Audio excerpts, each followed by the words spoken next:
When most people in America think about how they're going to get from one place to another, 9 times out of 10 they immediately think of cars. Unless you live in the core downtown of a major city in America, or in a few select cities, you'll need to drive to get most places. For most, this lifestyle works just fine, but there's some major drawbacks you might be unaware of that could be solved with person-centric, walkable infrastructure. For a walk to be worth doing, it needs to be 4 things.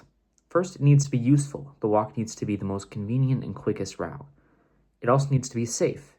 The walk needs to be well lit at night, have people around, and have a barrier between the pedestrians and the cars. It also needs to be comfortable. The walk needs shade, public seating, and enough space away from traffic to curb noise pollution. And lastly, it needs to be interesting. It needs to have many points of visual interest throughout and opportunities for spontaneity. My neighborhood in the suburbs of Detroit, Motor City, is a perfect example of a neighborhood that is not walkable. As you can see, even within my subdivision, there's no sidewalks. The only road leading out of my subdivision is this road called Moravian.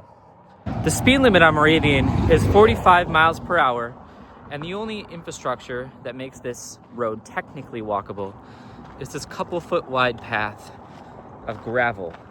The closest thing to my house that isn't another house is a bakery called Vito's Bakery. If you're driving, you can get there in just 6 minutes. But if you want to walk, it takes 42 minutes to get there. This is Mount Clemens, Michigan, a much better example of a walkable city.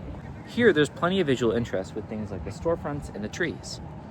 Shade from the buildings and the trees, and the benches scattered about, makes this walk a lot more comfortable. It's also clearly safe. There's lampposts to illuminate it at night, there's people walking about, and there's separation from the sidewalk and the road. Unfortunately, even downtown Mount Clemens, one of the more walkable neighborhoods in the Detroit area, still misses out on the most important aspect of walkability: usefulness. After these couple city blocks of walkability, it drops off pretty quickly into more suburban, car-dependent city infrastructure. So to get into downtown Mount Clemens, you have to drive, meaning even walkability is restricted to those who have access to a car. Walkability alone can't handle all transportation needs, though. It's usually combined with multiple forms of public transit to create a cohesive, person-centric infrastructure. Walkability is about more than just which mode of transportation is used. It's about inclusion, safety, and living in a city that is fun to get around, not just possible. It's more efficient, and walkable cities are just nice to be in.